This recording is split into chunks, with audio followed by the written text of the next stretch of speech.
use of standards in terms of materials, incoming materials, raw materials, reference materials, standardization of equipment such that equipment is designed to perform in a manner that allows monitoring and control during manufacturing, analytical methodologies that are established as standards throughout the industry to ensure that you have a system that is compatible with the equipment and in-process monitoring.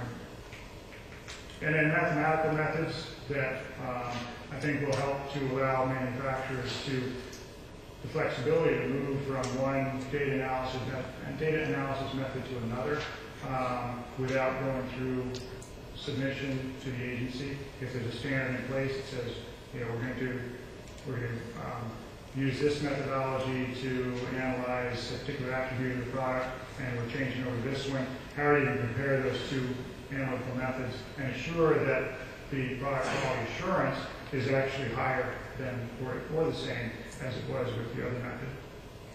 We should be able to get assurance of that at the agency prospectively so that we don't need to go through the process of reviewing data on those types of changes. Doing what we can, I think, to promote PAT and looking toward reviewing applications focused on more knowledge that's associated with quality assurance and product performance. The PAT systems really work in concert with QBD as a means for achieving the desired state.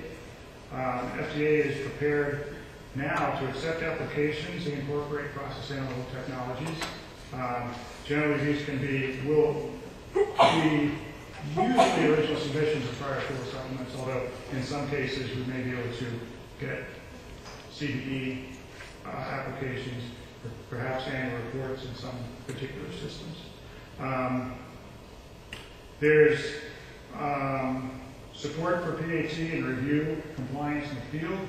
A team approach still exists, and this slide here pretty much illustrates that we really need to have a good communication overlap. We have good communication overlap between the CNC reviewers, product reviewers in OPS, the inspectors in the field coming to your facility, and office compliance who coordinates the information coming in the field and interpreting that.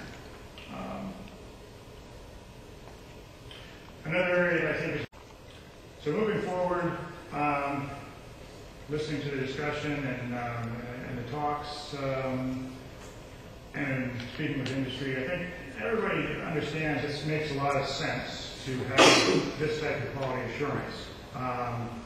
There's hard to argue with having improved product understanding, applying the right tools and the right information to understand the product and the process, and everyone wants flexibility in manufacturing processes as best they can to allow for incorporation of new technologies, state-of-the-art equipment, state-of-the-art methods, continually improving their product manufacturing and the product itself.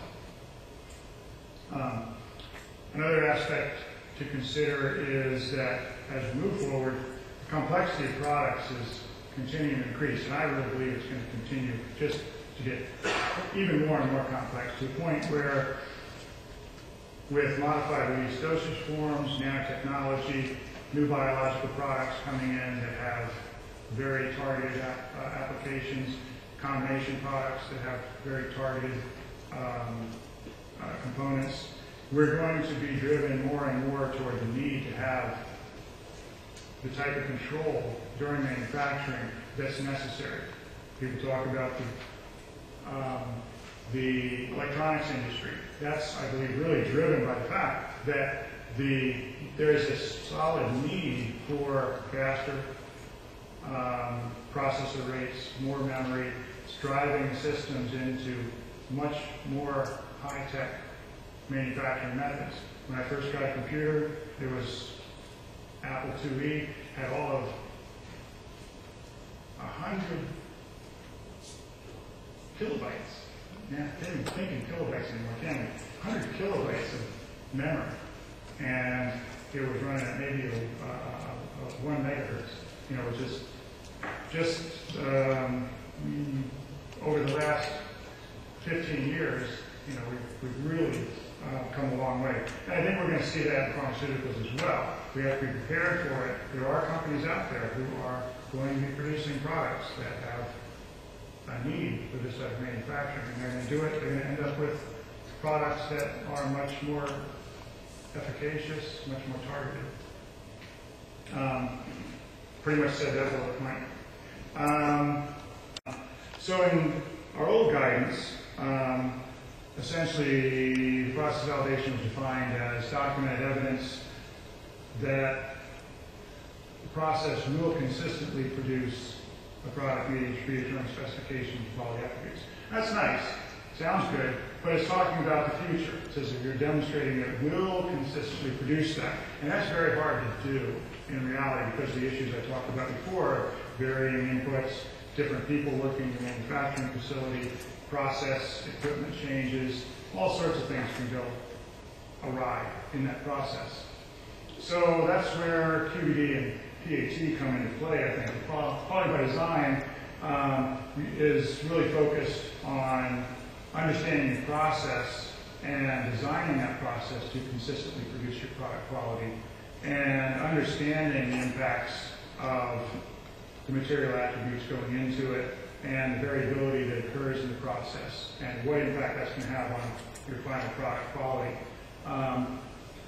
The other aspect of PAT, I think, is a step a little closer to a good best quality assurance, and that's because you're incorporating your metrics into the manufacturing process. You're monitoring the quality of the product or the intermediate during manufacturing and performing a continuous quality verification during manufacturing. If things change